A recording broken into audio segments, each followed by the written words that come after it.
One night, Henry and Gordon were alone with James.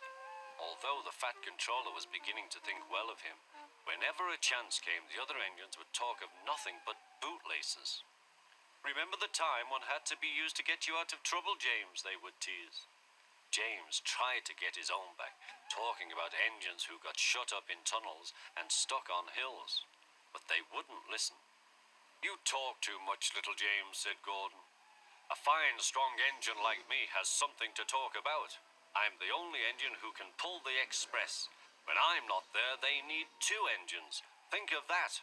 I've pulled expresses for years and have never once lost my way. I seem to know the right line by instinct."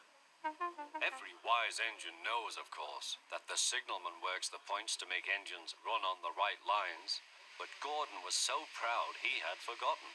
"Wake up, James," said Gordon next morning. "It's nearly time for the express." "What are you doing? Odd jobs?" "Oh, well, we all have to begin somewhere, don't we?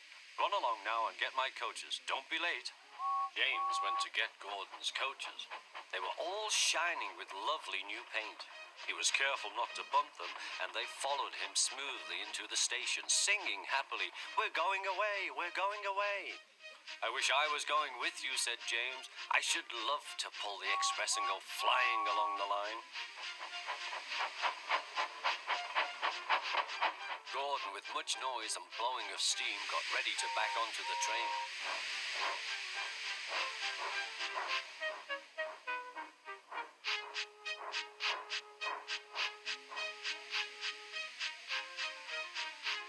The Fat Controller was on the train with other important people, and as soon as they heard the guard's whistle, Gordon started.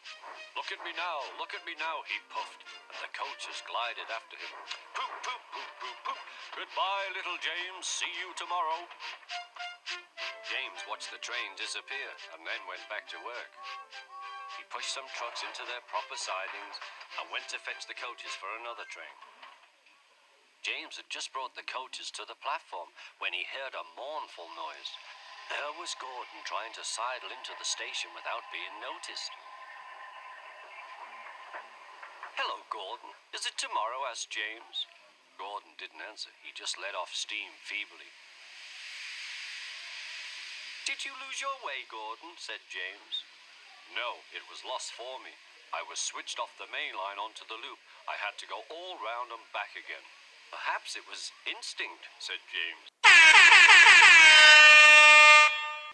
Meanwhile, all the passengers hurried to the booking office. "We want our money back," they shouted. And the Fat Controller climbed on a trolley and blew the guard's whistle, so loudly that they all stopped to look at him. Then he promised them a new train at once. "Gordon can't do it," he said. "Will you pull it for us, James?" "Yes, sir, I'll try." So James was coupled on and everyone got in. "Do your best, James," said the Fat Controller. Come along," puffed James. You're pulling us well," sang the coaches.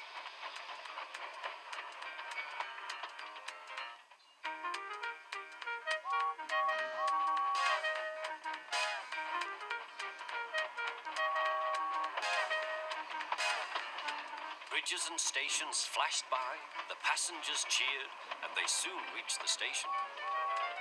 Everyone said thank you to James, and the Fat Controller was very impressed. "Well done," he said. "Would you like to pull the express sometimes?" "Yes, please," answered James. Next day, when James came by, Gordon was pushing trucks. "I like some quiet work for a change," he said. "I'm teaching these trucks manners. You did well with those coaches, I hear." "Good, we'll show them." And he gave his trucks a bump. James and Gordon are now good friends. James sometimes takes the express to give Gordon a rest. Gordon never talks about bootlaces, and they are both quite agreed on the subject of trucks.